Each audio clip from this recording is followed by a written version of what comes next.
जय माँ भगवती, जय माँ दुर्गा।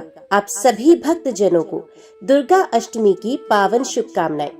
आज के इस विशेष वीडियो में हम आपको सुनाएंगे माँ दुर्गा और महिषासुर के बीच हुए उस महायुद्ध की कथा, जिसने अधर्म और असुरता का अंत कर धर्म की विजय को सुनिश्चित किया था। यह वो दिव्य गाथा जब देवताओं की पुकार सुनकर स्वयं आदि शक्ति ने अवतार लिया। नारी शक्ति की सबसे प्रबल, सबसे तेजस्वी और सबसे करुणामयी रूप माँ दुर्गा के रूप में। इस दिव्य कथा को अंत तक जरूर सुने और करें माँ के चरणों में व्रत, श्रद्धा और समर्पण अर्पित। वीडियो को लाइक, शेयर और कमेंट जरूर करें। चैनल को सब्सक्राइब करें ताकि माता रानी की कृपा आप सभी पर बनी रहे। अब चलिए आरंभ करते हैं दुर्गा अष्टमी की महागाथा। या देवी सर्वभूतेषु मां शक्ति रूपेण संस्थिता, नमस्तस्यै नमस्तस्यै नमस्तस्यै नमो नमः। ब्रह्मांड की सृष्टि के आरंभ में जब सत्व, रज और तम की शक्तियां कार्यरत थी, तब आदि शक्ति स्वयं ब्रह्मा, विष्णु और महेश में विभाजित हुई। ब्रह्मा ने सृष्टि की रचना की, विष्णु ने पालन का कार्य संभाला और महेश ने संहार की लीला प्रारंभ की। किंतु ये सब शक्तियां तब तक अधूरी थी जब तक उन्हें स्त्री ऊर्जा का संबल नहीं मिला। यही शक्ति जब किसी अधर्म या अत्याचार के विरुद्ध उग्र होती है, तब वे दुर्गा का रूप धारण करती है। अष्टमी वह दिन जब शक्ति अपने चरम रूप में प्रकट होती है और संसार की समस्त नकारात्मकताओं का अंत कर सकती है। यही वह दिन है जब माँ दुर्गा ने महिषासुर नामक राक्षस का संहार कर धर्म की स्थापना की थी। देवी पुराण, मार्कंडे पुराण और स्कंद पुराण में दुर्गा अष्टमी का विस्तार से उल्लेख मिलता है।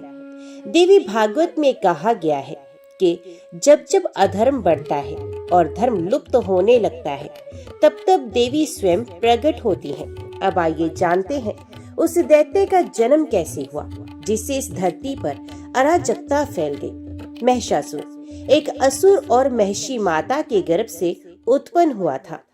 उसके पिता रंभासुर ने भगवान ब्रह्मा से कठोर तपस्या कर ये वरदान प्राप्त किया था कि उसे कोई देवता या राक्षस मार नहीं सकेगा, केवल एक स्त्री ही उसका अंत कर सकेगी। रंभासुर की मृत्यु के पश्चात महिषासुर ने राज्य संभाला और शक्ति की प्राप्ति हेतु कठोर तपस्या में लीन हो गया। हजारों वर्षों की तपस्या के बाद जब ब्रह्मा जी प्रकट हुए तो उसने मांगा, हे ब्रह्मदेव, मुझे अमरता का वरदान दे।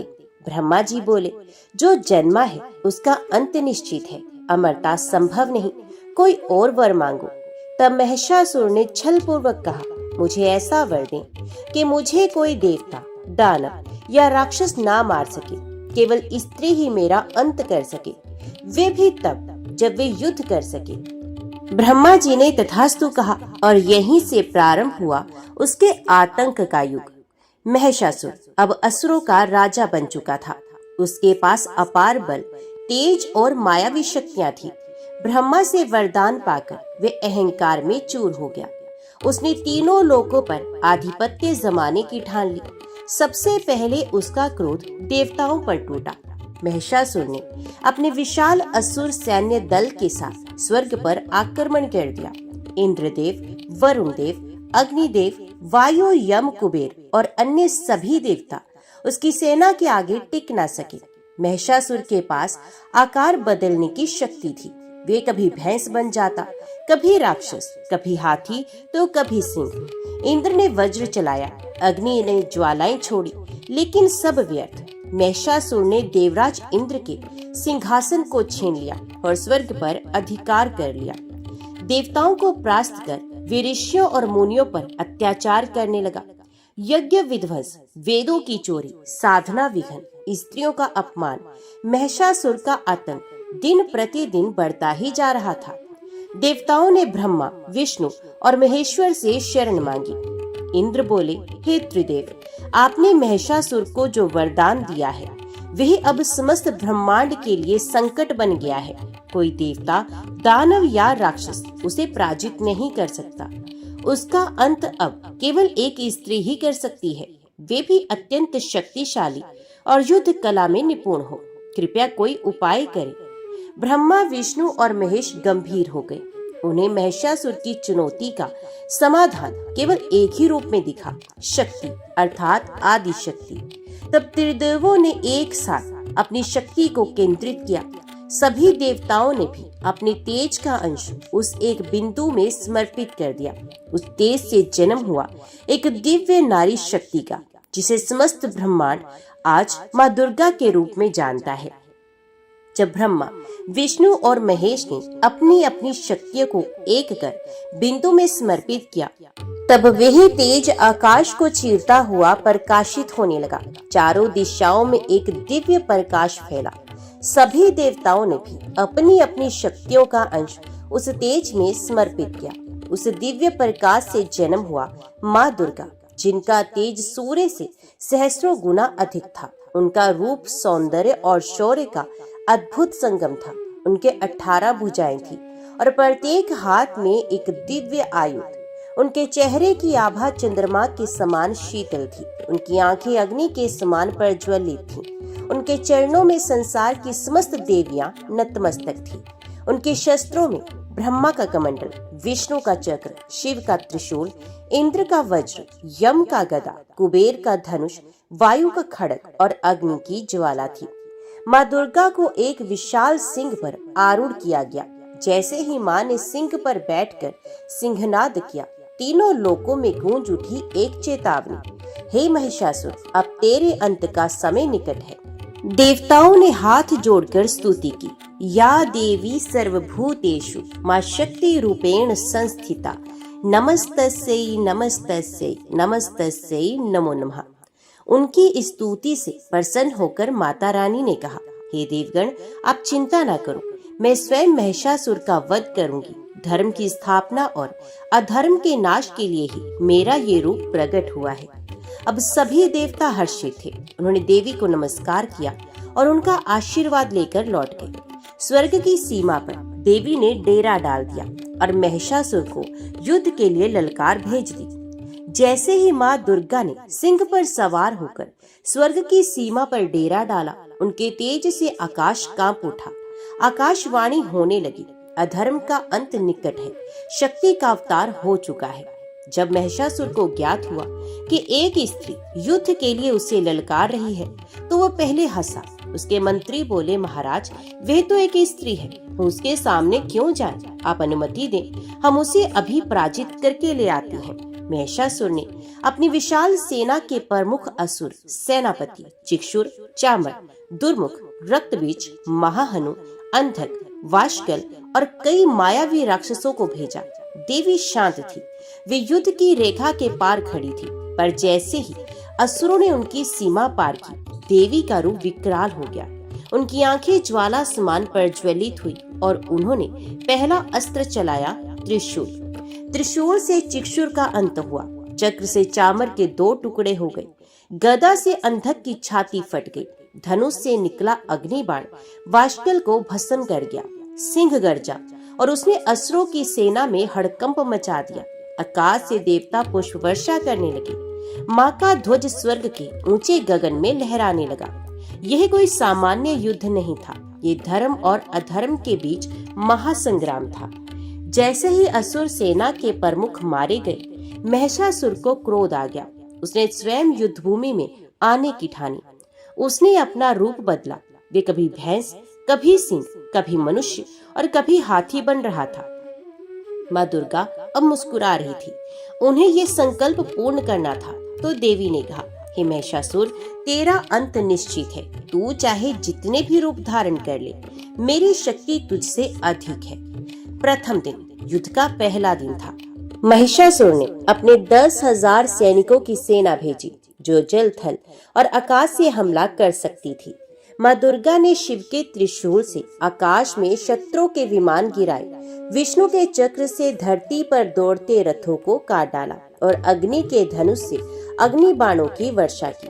देवताओं ने ऊपर से देखा और जय जयकार की, जय माँ भगवती, जय माँ दुर्गा। दूसरा दिन असुर सेनापति दुर्मुख ने माया रची और माँ दुर्गा के सामने उनके ही जैसे 10 रूप बना दिए, जिनसे भ्रम हो गया। माता मुस्कुराई। उन्होंने अपनी आंखों से तेज की अग्नि निकाली और माया रूपों को जला डाला।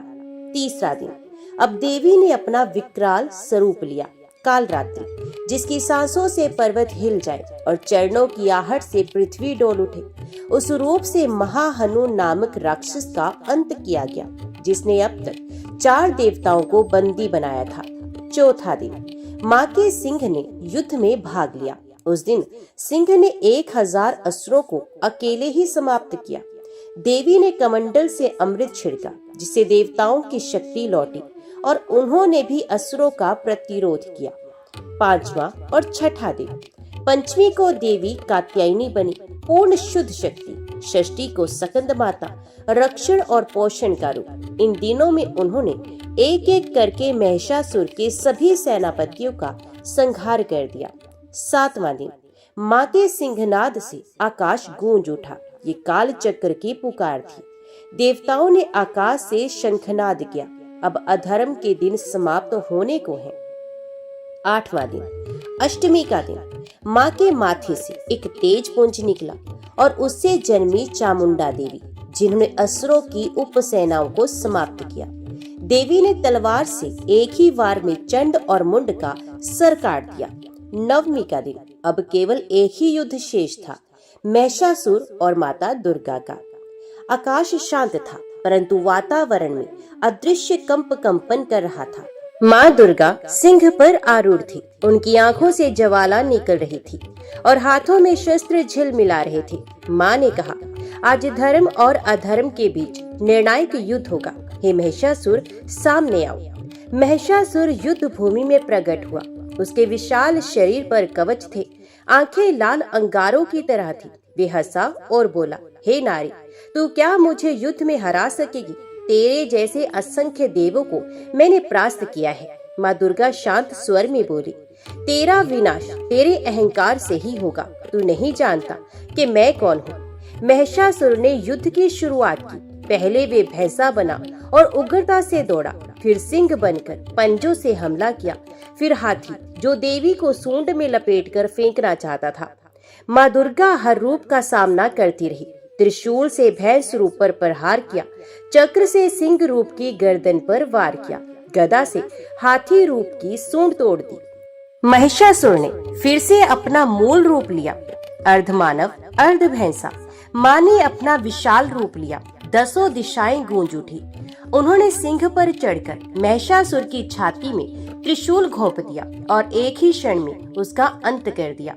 आकाशवाणी हुई, सत्य की जय हुई है, शक्ति की विजय हुई है।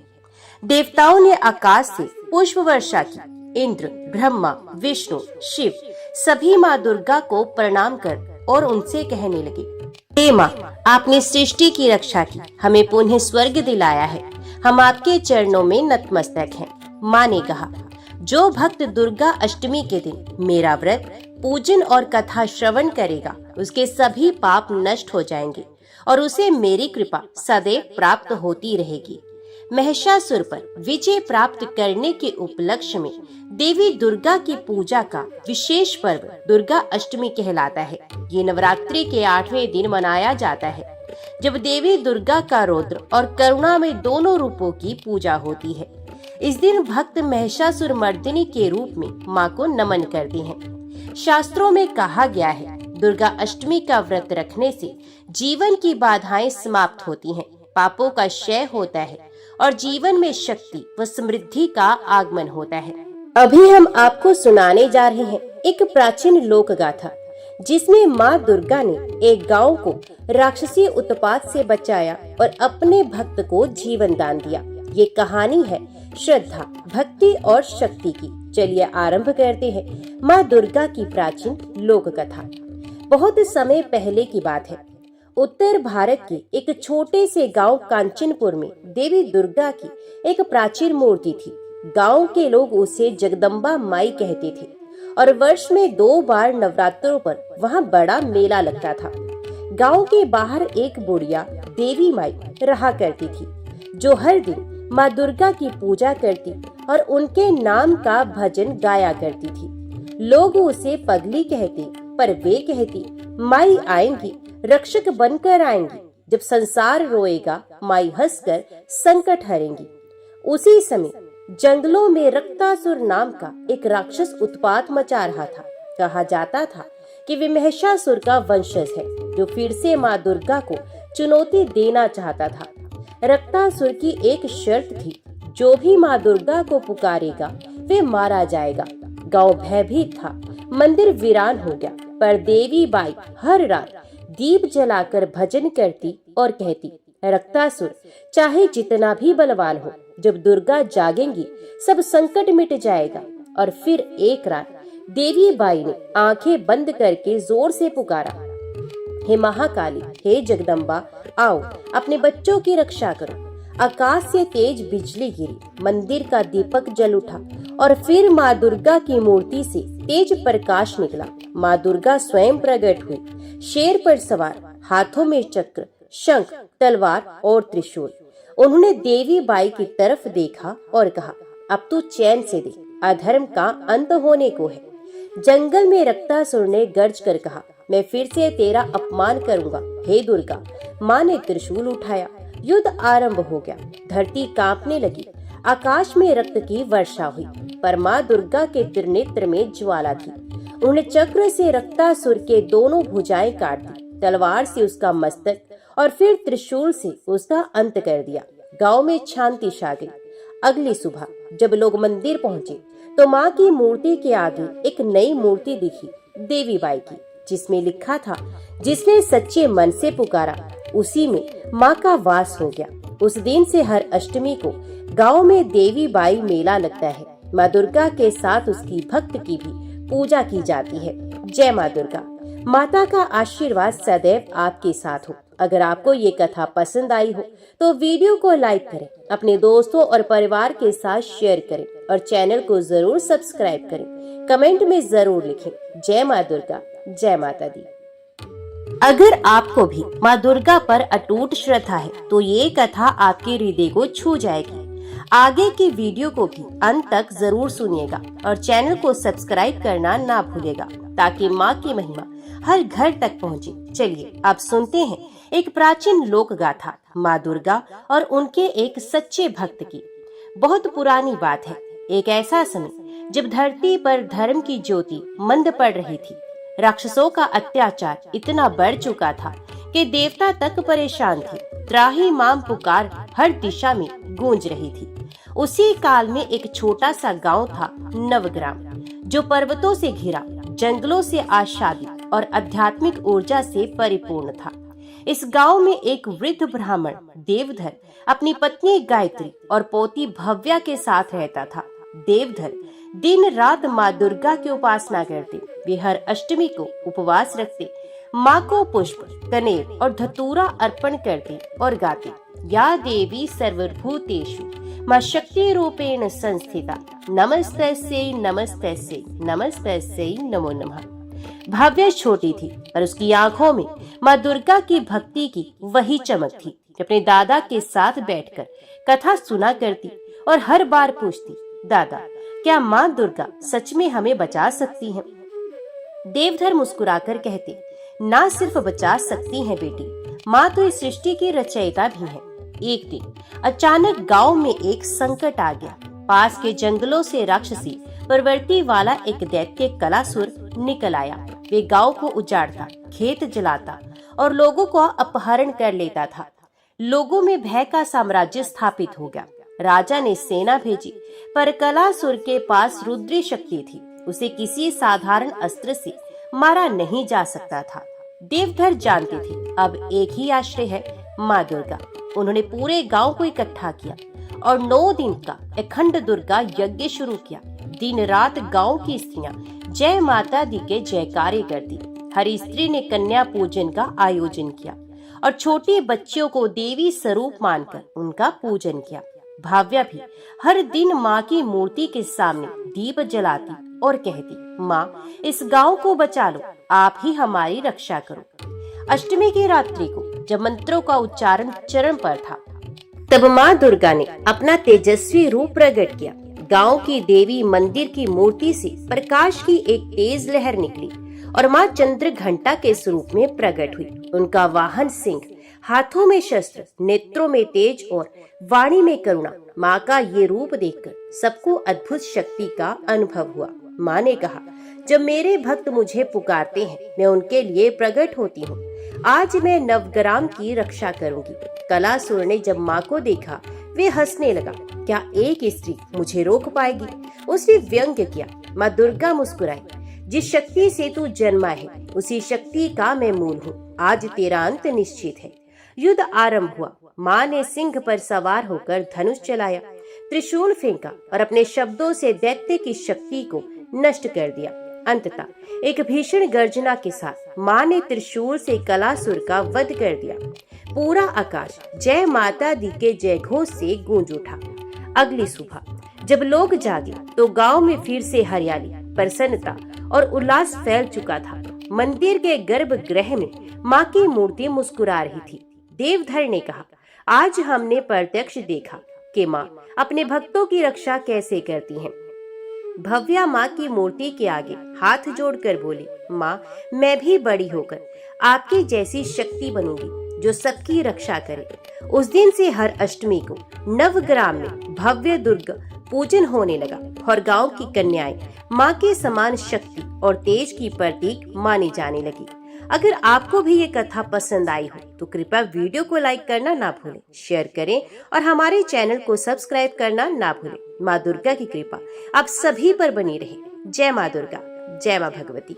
आइए अब सुनते हैं एक ऐसी अद्भुत लोक कथा जिसमें माँ दुर्गा ने न केवल अधर्म का नाश किया बल्कि अपने एक सच्चे भक्त को जीवन दान देकर ये सिद्ध किया कि सच्चे मन से की गई प्रार्थना कभी व्यर्थ नहीं जाती। ये कथा है एक वीर ग्रामीण और माँ दुर्गा की कृपा की। वीडियो पसंद आए तो लाइक करें, शेयर करें और चैनल को जरूर सब्सक्राइब करें। बहुत पुराने समय की बात है। उत्तर भारत के एक सघन वन से घिरे गांव शिवपुर में धीरज नामक एक निर्धन परंतु अत्यंत भक्तिपूर्ण युवक रहता था। उसके माता पिता नहीं थे और वे पशुओं को चराकर तथा लोगों के खेतों में काम कर अपनी आजीविका चलाता था।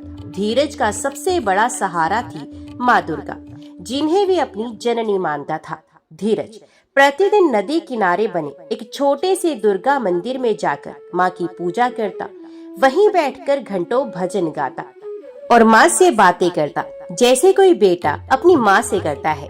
एक बार शिवपुर गांव में एक भयंकर संकट आ गया। जंगलों से एक राक्षस उत्पन्न हुआ। नाम था महिषासुर। वे आधा मानव और आधा भैंसा था।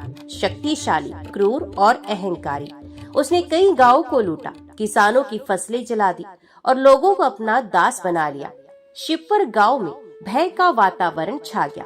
गांव के प्रमुख और पुजारियों ने एकत्रित होकर देवी दुर्गा की आराधना प्रारंभ की, परंतु किसी को ये आशा नहीं थी कि माँ स्वयं प्रकट होंगी। इधर धीरज दिन रात माँ से विनती कर रहा था, हे माँ, हम तुझसे रक्षा की भीख नहीं मांगते, हम तो बस तुझसे तेरी कृपा दृष्टि चाहते हैं। उस रात धीरज को स्वप्न में माँ दुर्गा के दर्शन हुए। वे सिंह पर सवार थी, हाथों में विविध शस्त्र, नेत्रों में तेज और मुख पर करुणा। माँ ने कहा, धीरज, तू मेरा सच्चा पुत्र है, तुझे ही महिषासुर का अंत करना होगा, मैं तेरे साथ हूँ। सुबह उठते ही धीरज को विश्वास हो गया कि माँ ने उसकी पुकार सुन ली है। गांव के लोग पहले तो उसका उपहास करने लगे, परंतु जब धीरज ने एक प्राचीन गुफा से दिव्य अस्त्र प्राप्त किया जिसे स्वयं माँ ने प्रदान किया था, तब सभी स्तब्ध रह गए। धीरज ने जंगल में जाकर महिषासुर को ललकारा। कई घंटों तक भीषण युद्ध हुआ। महिषासुर ने क्रोधित होकर अपना रूप बदला, कभी सिंह, कभी हाथी, कभी पर्वत, लेकिन हर बार धीरज में एक नई शक्ति उत्पन्न होती रही। अंततः जब महिषासुर ने एक विशालकाय भैंसे का रूप ले लिया और धीरज को कुचलने के लिए दौड़ा, तभी आकाश में माँ दुर्गा का सिंहनाद गूंजा। माँ ने दिव्य रूप में प्रकट होकर महिषासुर का वध कर दिया और धीरज को अपने आंचल में समेट लिया। गांव के लोग दौड़कर आए। धीरज बेहोश था, पर उसके मुख पर दिव्य तेज था। माँ दुर्गा ने कहा, ये मेरा सच्चा भक्त है, इसकी भक्ति ने मुझे बाध्य कर दिया प्रकट होने के लिए। जो भक्त निष्काम भाव से मेरी उपासना करता है, मैं स्वयं उसकी रक्षा करती हूँ। धीरज को होश आया तो माँ अदृश्य हो चुकी थी, लेकिन उनका वरदान साथ था। गांव में फिर कभी राक्षस नहीं आए। फसलें लहलहाने लगी और शिवपुर का नाम हुआ शक्तिपुर। तब से हर साल दुर्गा अष्टमी पर लोग धीरज की कथा गाती हैं और माँ दुर्गा के मंदिर में विशेष पूजा करते हैं। ये सिद्ध हो गया कि सच्चे मन से की गई भक्ति से माँ प्रसन्न होती हैं और अपने भक्तों पर अपनी कृपा बरसाती हैं। जय माता दी। यदि ये कथा आपको भावुक कर गई हो तो कृपया इसे शेयर करें। माँ दुर्गा की कृपा सभी तक पहुँचाए। चैनल को सब्सक्राइब करें और कमेंट में लिखें जय माँ जगदम्बा, जय माँ अम्बा। उत्तर भारत के पहाड़ी इलाकों में एक छोटा सा गांव था सुरंगपुर।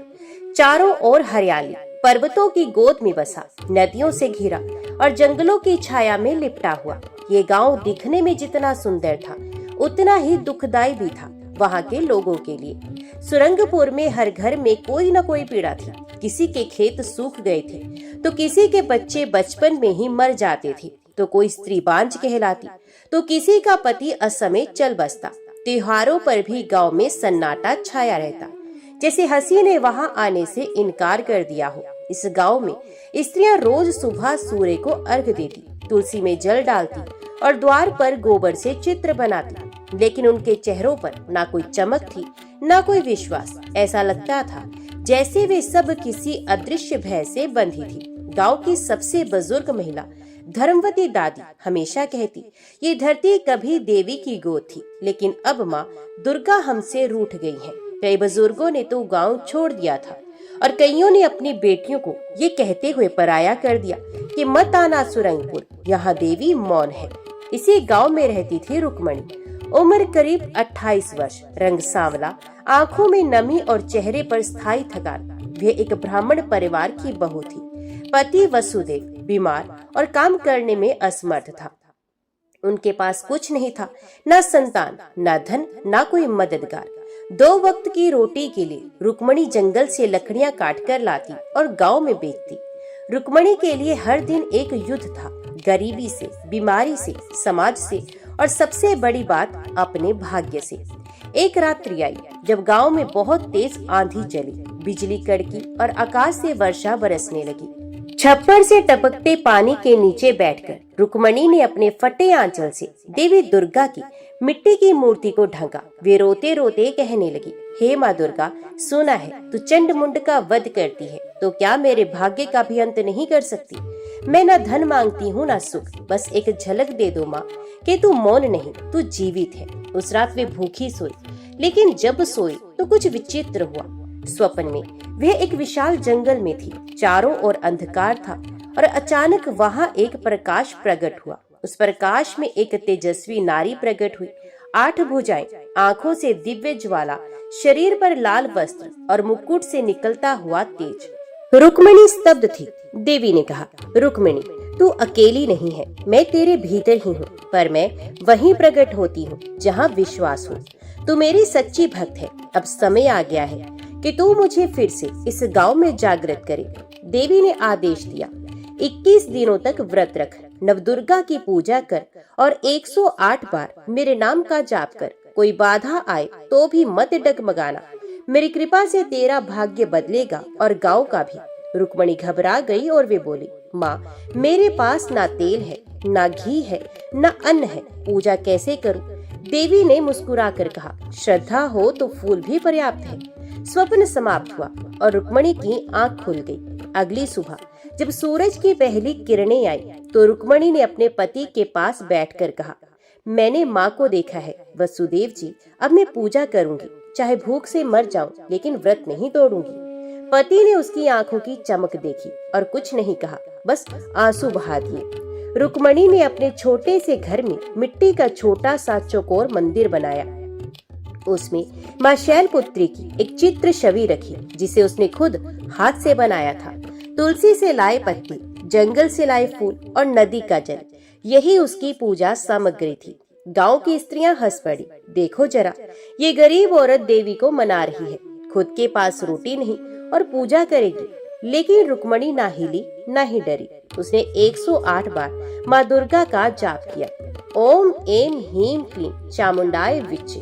उसके घर के पास खड़ा पीपल का पेड़ एकाएक हिलने लगा और एक छोटी सी धूप बत्ती की लौ अपने आप जल उठी। उस रात वसुदेव को पहली बार बिना खांसी के नींद आई। रुक्मणी ने कुछ नहीं कहा, लेकिन उसकी आंखों में पहली बार उम्मीद की हल्की सी चमक थी।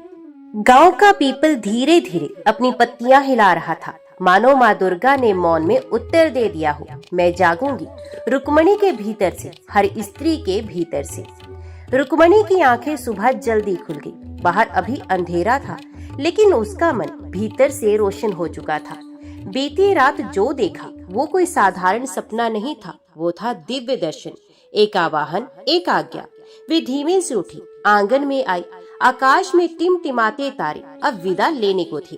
उसने अपने आंचल से पीपल के पत्तों पर जमी ओस को हटाया और झुककर कहा, माँ मैं तैयार हूँ। भले अन्न न मिले, जल भी ना हो, पर मैं तुम्हारे व्रत में डगमगाऊंगी नहीं। उस स्वप्न में माँ की आंखें अब भी रुक्मणी की स्मृति में जल रही थी। ऐसा तेज, ऐसा सौंदर्य, जैसे अनगिनत सूर्यों का प्रकाश एकत्रित हो गया हो। वे याद करती रही माँ के वो 8 हाथ, एक हाथ में त्रिशूल, संकट का नाश करने वाला, दूसरे में कमल, करुणा का प्रतीक, तीसरे में चक्र, न्याय का प्रतीक, चौथे में गदा, रक्षक का प्रतीक, और बाकी हाथों में वर मुद्रा, अभय मुद्रा, धनुष और जलपात्र।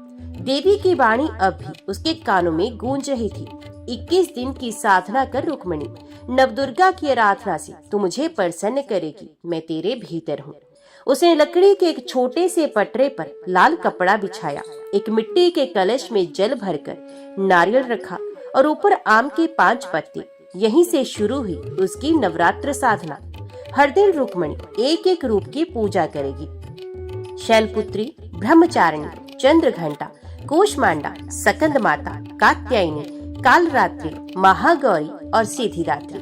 जब गांव की कुछ स्त्रियों ने देखा कि रुक्मणी सुबह सुबह तुलसी के पत्ते, आंवले की डाली और नदी से लाया जल लेकर पूजा कर रही है, तो हंसी उड़ाने लगी और कहने लगी, कहाँ ये भूखी औरत और कहाँ देवी की आराधना।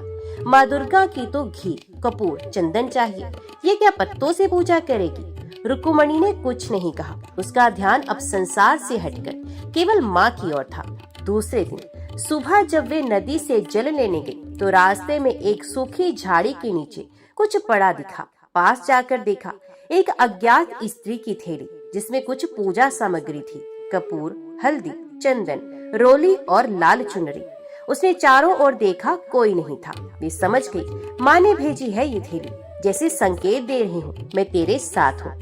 अगले दिन का उपवास सबसे कठिन था। वसुदेव का बुखार हो गया था और घर में दवा तक नहीं थी। ऊपर से खुद भूखी रुक्मणी को चक्कर आने लगे, लेकिन उसने ना जल पिया न फल खाया, बस माँ का नाम जपती रही। रात को जब वसुदेव को पसीना आया, उसका बुखार टूट गया। ये रुक्मणी के लिए कोई छोटी बात नहीं थी।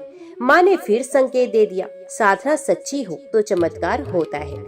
चौथे दिन दोपहर को एक वृद्ध आई, गठरी ला दी, बाल बिखरे, आंखों में गहराई, और बोली, बिटिया सुना तू माँ की पूजा कर रही है। रुक्मणी ने सर झुकाकर कहा, हाँ माई। वृद्धा ने मुस्कुराकर एक थाली आगे रखी। उसमें 5 बेलपत्र, थोड़ी मिश्री और एक मिट्टी का दीपक था। उसने कहा, माँ के लिए है, ले जा और 8वें दिन मुझे बुला लेना। शायद माँ फिर जागे सुरंगपुर में। किसी को नहीं पता था वो माई कौन थी। वो आई भी अकेली थी और चली भी बिना किसी को बताए। रुक्मणी हर दिन माँ के 108 नामों का जप करती। उसका शरीर कमजोर हो गया था, लेकिन उसकी आत्मा प्रज्वलित थी। नवरात्र के 5वें दिन रात को माँ फिर प्रकट हुई। इस बार उनके स्वर में गंभीरता थी। रुक्मणी, तुझमें शक्ति है, लेकिन याद रख, जब कोई सच्चा भक्त भक्ति करता है तो आसुरी शक्तियाँ जागृत हो जाती हैं। आगे संकट आएगा, लेकिन तू मत डरना। रुक्मणी ने हाथ जोड़कर पूछा, माँ क्या मैं सफल हो जाऊंगी? माँ ने मुस्कुराकर कहा, तू सफल नहीं, पावन बन जाएगी। तेरा नाम युगों तक लिया जाएगा। सुबह होते ही रुक्मणी ने माँ चंद्रघंटा की पूजा आरंभ की। इस बार उसने पास की पहाड़ी से एक सफेद फूल लाकर माँ के चरणों में रखा। जब पूजा समाप्त हुई तो आश्चर्य हुआ। घर की छत से जो वर्षों से टपकता पानी गिरता था, वो एकदम बंद हो गया। ये कोई साधारण घटना नहीं थी, ये माँ की मौन स्वीकृति थी। तेरा मार्ग कठिन होगा पर मैं साथ हूँ। रात का समय था, अंधेरा जिसे पूरे गांव को निगलने आया हो। चंद्रमा के चारों ओर एक हल्का सा घेरा था, जैसे कोई संकेत हो। रुक्मणी उस रात माता चंद्रघंटा की आराधना कर रही थी। उसने घी ना होने पर सरसों के तेल से दीपक जलाया। घर की झोपड़ी के कोने में मिट्टी का मंदिर सजाया। माँ की छोटी सी छवि, तुलसी के पत्ते, आंवले की डाली और एक ही बार निष्ठा।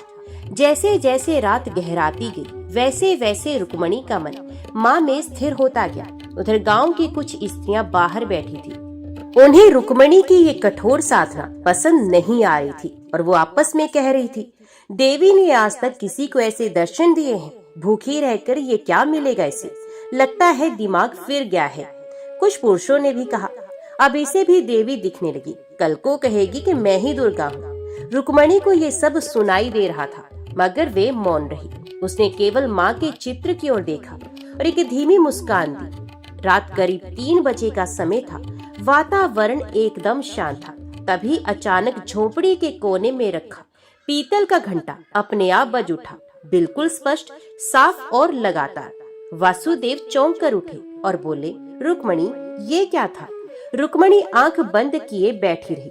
माँ की मूर्ति से एक हल्की सी सुनहरी आभा फैल रही थी। उसने केवल इतना कहा, माँ आई थी। सुबह होते ही वे वृद्धा फिर आई, वही गठरी उठाई, वही मुस्कान, और उसने कहा, तो बिटिया घंटा सुनाई दिया? रुक्मणी ने हाथ जोड़कर पूछा, माई आप कौन है? वृद्धा ने केवल इतना कहा, मैं माँ की सेविका हूँ, तू पूजा कर, माँ जागेंगी। इस बार वह एक त्रिकोण आकार की मिट्टी का दीपक थाली लाई थी और कहने लगी, सप्तमी को इसे जलाना, लेकिन तब तक अपनी भक्ति पर किसी को शक मत करने देना। और वो चली गई बिना पीछे देखे। दिन बीता। अब व्रत का अगला दिन था।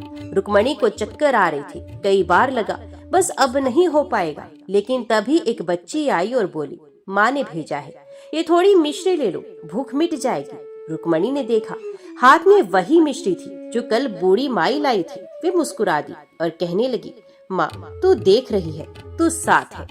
उसी दिन गांव के एक किसान के घर की गाय जो 7 दिन से लापता थी अचानक लौट आई। किसान बोला, जिस रास्ते से आई है वे रुक्मणी के घर की ओर से है। लोगों ने ध्यान दिया, रुक्मणी के घर के आसपास हवा ठंडी थी, तुलसी का पौधा लहरा रहा था और हर रात दीपक की लो बिना बुझाए जल रही थी। अब गांव के बाहर एक जंगल से एक अजीब खबर आई। एक तांत्रिक भैरवनाथ गांव की सीमा में दिखा था। वे शक्तियों को चुनौती देने वाला साधक था जो कहता था, मुझे देवी दिखा दो वरना ये पूजा ढोंग है। उसका नाम सुनते ही कई गांव वाले डरने लगे। वे सोचने लगे कि अगर वो रुक्मणी के विरोध में आ गया तो वे नारी क्या कर पाएगी। लेकिन रुक्मणी शांत रही। उसके विश्वास की लो अब बुझने वाली नहीं थी। 5वीं रात्रि को जब रुक्मणी ने माँ सकंद माता की पूजा की, तब उसकी झोंपड़ी के भीतर रखी पूजा थाली में बिना माचिस के दीपक जल गया और दीपक की लौ से निकली गर्मी से वसुदेव को आराम मिला। उसकी पुरानी सांस की बीमारी की पीड़ा थम गई। रुक्मणी की आंखें भर आई और वो कहने लगी, माँ तू सच में है, तू मौन नहीं है। अब गांव 2 हिस्सों में बट गया। एक हिस्सा जो रुक्मणी को पागल समझता था और दूसरा हिस्सा जो डरते डरते उसकी पूजा को चुपचाप देखने लगा। कुछ स्त्रियां अब रुक्मणी से पूछने लगी, दीदी माँ को कैसे बुलाया आपने, कौन से मंत्र बोले, क्या हम भी करें ये पूजा? रुक्मणी अब भी नम्र स्वर में बोली, माँ को धन नहीं चाहिए, सच्चा मन चाहिए। एक रात जब रुक्मणी जाप कर रही थी, बूढ़ी माई फिर से आई। इस बार उनका चेहरा गंभीर था। उन्होंने कहा, बिटिया अब तू देवी के निकट पहुंच गई है, लेकिन याद रख, जैसे जैसे तू माँ के करीब जाएगी, अंधकार की शक्तियाँ भी सक्रिय होंगी। तू तैयार हो? रुक्मणी ने बिना डरे कहा, हाँ माई, माँ साथ है, मुझे डर नहीं। सप्तमी की पूर्व संध्या पर सुरंगपुर के आकाश में रहस्यमय रंग छा गए थे। एक ओर भक्ति की लो धीमे धीमे जल रही थी, तो दूसरी ओर गांव वालों की आंखों में संशय अब भी बाकी था। रुक्मणी ने चौथे दिन का उपवास आरंभ किया। उसका शरीर दुर्बल होता जा रहा था, लेकिन उसकी आत्मा में अग्नि की तरह कुछ तप रहा था, दृढ़ संकल्प। उसने अपने छोटे से झोंपड़े में गाय के गोबर से लीपकर एक चबूतरा बनाया था जहाँ माँ दुर्गा की मिट्टी की छोटी सी मूर्ति विराजित थी। वहीं उसने जल से आचमन कर आंखें मूंद कर दुर्गा सप्तशती का पाठ आरंभ किया। धीरे धीरे उसकी जीवा पर संस्कृत के कठिन श्लोक सहज बहने लगे। वे भूल चुकी थी कि भूख क्या होती है, प्यास क्या होती है। उसका चित्त अब केवल माँ की कृपा में लीन था। गांव की औरतें उसकी दशा देखकर ठिठोली करती और कहती, अरे ये ब्राह्मणों का पाठ, इस नीची जात की औरत को क्या आता है, कहीं देवी नाराज ना हो जाए, ये अशुद्ध मुंह से नाम ले रही है। तो कुछ पुरुषों ने कहा, यदि देवी को प्रसन्न करना इतना आसान होता तो हम सब क्यों भूखे होते। परंतु रुक्मणी के लिए ये केवल पाठ नहीं था, ये उसकी आत्मा की पुकार थी। उसे हर रोज भोजन का आग्रह किया गया। कोई कहता थोड़ा दूध पी ले, कोई कहता फल तो खा ही सकती है, लेकिन वे एक ही बात कहते, मैंने माँ से व्रत का वचन लिया है, जब तक नवमी पूरी नहीं होगी अन्न जल नहीं लूंगी। सप्तमी की सुबह एक चमत्कार हुआ। गांव की सबसे बड़ी समस्या थी पशुओं का गायब हो जाना। कई हफ्तों से गांव के बैल, गाय, बकरी और बछड़े जंगल की ओर चले गए थे और लौट नहीं रहे थे। खेतों की जुताई बंद हो गई थी, दूध का मिलना बंद था। लेकिन उस दिन जैसे ही रुक्मणी ने सप्तशती के कीलक स्तोत्र का पाठ पूर्ण किया, गांव के पास के जंगल से धूल उड़ती दिखी। सब लोग दौड़कर वहां पहुंचे और देखा, सभी पशु लौट रहे थे, जैसे कोई उन्हें वापस ला रहा हो। एक बच्चा चिल्लाया, माँ ने चमत्कार किया, ये देवी जाग गई हैं। लेकिन बुजुर्गों ने उसे डांटा, छोटे मुंह बड़ी बात मत कर। रुक्मणी उस रात माता ब्रह्मचारिणी की पूजा के लिए फूल चुन रही थी, लेकिन खेत में कांटों से उसका पैर कट गया, रक्त बहने लगा। वे लंगड़ाती हुई माँ की मूर्ति के पास आई और बोली, हे माँ, तू तपस्या की देवी है, तूने भी पर्वतों पर कष्ट झेले होंगे, आज ये रक्त मेरी शक्ति का अर्घ्य है। उसने अपने रक्त से माँ के चरणों में तिलक लगाया और उसी रात जब वे ध्यान में लीन थी, माँ दुर्गा उसके स्वप्न में प्रकट हुई। उनके रूप में तेजस्वी सौंदर्य और तप का सम्मिलन था। वे बोली, रुक्मणी, तेरी तपस्या सच्ची है, ब्रह्मचारिणी रूप में मैं तेरे भीतर प्रकट हो रही हूँ। तेरा ये रक्त अर्पण नहीं, शक्ति का बीज है, तेरी पीड़ा तेरी शक्ति बन रही है। माँ ने उसे एक आशीर्वाद दिया, कल से तू दुर्गा सप्तशती का पाठ जहाँ करेगी वहाँ अग्नि स्वयं प्रकट होगी, सत्य की पुष्टि हेतु। अगली सुबह जब रुक्मणी ने पाठ के लिए दीप जलाया तो दिया बुझा ही नहीं, उल्टे उससे एक नीली लो उठी और सीधे माँ की मूर्ति के सामने खड़ी हो गई। सभी ने देखा, दीपक बिना तेल और बाती के जल रहा था। भीड़ जुटने लगी। एक वृद्धा बूढ़ी माई जो कभी मंदिर की पुजारिन रह चुकी थी, आगे बढ़ी और रुक्मणी का हाथ थामते हुए बोली, ये कोई साधारण स्त्री नहीं है, इसकी देह में माँ बोल रही है। अब ये गांव की पुकार बन चुकी है। चौथे दिन का व्रत पूरा हुआ। गांव में पहली बार एक बदलाव की लहर उठी। कुछ लोग कल तक उपेक्षा कर रहे थे, आज रुक्मणी को फूल, जल और अक्षत अर्पित करने लगे। अंत में गांव के सरपंच ने आकर कहा, यदि देवी वास्तव में जाग चुकी है तो कल 5 पवित्र घरों में दीपक श्वेत जलेंगे और हम मान लेंगे कि माँ दुर्गा स्वयं स्त्री में वास कर रही है। रुक्मणी मुस्कुरा दी। वे जानती थी माँ को अब किसी प्रमाण की आवश्यकता नहीं। वे तप की परीक्षा में उत्तीर्ण हो चुकी है। अग्नि परीक्षा अब गांव की थी। अगली सुबह 5 घरों में दीपक जल रहे थे। कोई बाती नहीं, कोई तेल नहीं, फिर भी लौ स्थिर थी। माँ ब्रह्मचारिणी के स्वरूप में रुक्मणी के चारों ओर एक दिव्य प्रकाश दिखाई देने लगा था। अब वे केवल रुक्मणी नहीं थी, वे आस्था, साहस और तप की मूर्ति बन गई थी। नवरात्र का अगला दिन उपवास, जाप और लगातार दुर्गा सप्तशती के पाठ ने रुक्मणी के देह को बहुत दुर्बल कर दिया था। उसकी आंखों के नीचे गहरे काले घेरे थे, होंठ सूख चुके थे और पांव कांपते हुए, फिर भी उसकी दृष्टि स्थिर थी माँ की मूर्ति पर। उस दिन वे माता रानी की आराधना करी थी, युद्ध की देवी जो शांत भी है और रौद्र भी, जिनके घंटे की गूंज से दानव थर्राते हैं और जिनका स्वरूप हर पीड़िता के भीतर जागता है। रुक्मणी ने कमजोर कंठ से श्लोक पढ़ना शुरू किया। हर श्लोक के साथ उसका शरीर कांपता और स्वर और दृढ़ हो जाता। शाम के समय गांव के कुछ पुरुष खेत में गए, जहां साल भर से पानी नहीं था। वहां बिल्कुल सूखे काले मिट्टी वाले टुकड़े पर अचानक धार की तरह पानी फूटने लगा। एक किशोर चिल्लाया, बाबा धरती फूट गई। लोग दौड़ते हुए आए और देखा, खेत में एक चश्मा बह रहा था। बिल्कुल वैसा जैसा कभी रुक्मणी के सपने में माँ ने दिखाया था। ये वही खेत था जहाँ रुक्मणी पहले दिन फूल चुनने गई थी। लोग अब धीरे धीरे कुछ जुड़ने लगे थे। वहीं से फूल, वही जल, क्या ये संयोग है? बूढ़ी माई कांपते स्वर में बोली, माता रानी का घंटा बजा है, वे आने लगी हैं। अब रोज शाम को रुक्मणी के झोंपड़े के सामने 10 से 15 लोग इकट्ठा होने लगे थे। स्त्रियां, बच्चे और कुछ बुजुर्ग। रुक्मणी ने किसी को नहीं बुलाया था, लेकिन माँ के चमत्कारों ने उन्हें खींच लाया था। माता रानी की कृपा से गांव में शक्ति का जागरण शुरू हो गया था। ये केवल चमत्कारों का उत्सव नहीं था, बल्कि स्त्री के भीतर देवी के उठने का आरंभ था। जय माँ भगवती, जय माँ दुर्गा।